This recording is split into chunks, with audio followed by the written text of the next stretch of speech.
Deepali Joshi.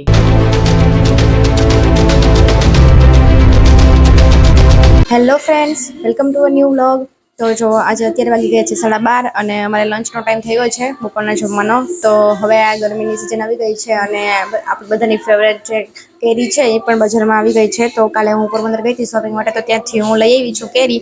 તો આજે અમે બનાવ્યો છે કેરીનો રસ. આ સિઝનની અમારા ઘરની અંદરની આ પહેલી કેરી છે અને આ પહેલો રસ છે જે અમે આજે બનાવ્યો છે.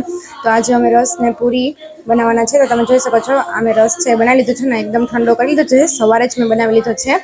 ત્યાર પછી આ છે સૂકી ભાજી છે બટાટાની, એ બનાવી છે. એની સાથે ખૂબ જ મજા આવે છે. અને સાથે મસાલા બી છે, એ પણ ઘરે જ બનાવીએ છીએ. એમાં બધું મરચાં ભૂકો ને મરચાં પાવડર ને નમકને બધું એડ કરી અને મસાલા બી ઘરે બનાવીએ છીએ. પછી આ છે આપણે મસાલા મરચાં, સાથે છે ગુંદા કેરીનું ગોળ કેરીનું અથાણું, એની સાથે છે આ ઘરે બનાવેલા ગુંદા, અને સાથે છે છાશ કોઈને પીવી હોય તો.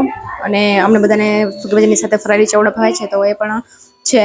તો આજે અમારે લંચની અંદર આ છે સ્પેશિયલ. તો આજે સવારે મોર્નિંગની અંદર બ્લોગ બનાવવાનો ટાઈમ જ નથી મળતો હમણાં, તો મારી એક્ઝામ હતી. તો અને આજે સવારનું બધું આ બધું પ્રિપેરેશન કરતી હતી. સવારે કેરીનો રસ ને એ બધું બનાવ્યું, ઘરનું બધું કામ છે ફિનિશ કર્યું.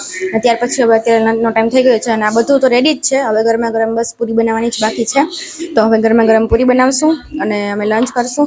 તો આવા અવનવા બ્લોગ જોવા માટે મારી યુટ્યુબ ચેનલને લાઈક કરજો, શેર કરજો અને સબસ્ક્રાઈબ કરવાનું ભૂલતા નહીં. તો સબસ્ક્રાઈબ કરો જેથી તમને મારા જે નવા બ્લોગ આવે એનું નોટિફિકેશન તમને મળે અને આવા અવનવા બ્લોગ તમને જોવા માટે મળે. તો ચાલો મળીએ હવે નેક્સ્ટ બ્લોગમાં. હવે અમે લંચ કરી લઈએ. Okay bye. તમે બધા પણ આવી જાઓ, જેનો પણ ફેવરેટ હોય કેરીનો રસ, એ વિડીયોને લાઈક કરવાનું ભૂલતા નહીં. Thank you, bye. મળીએ નેક્સ્ટ બ્લોગમાં.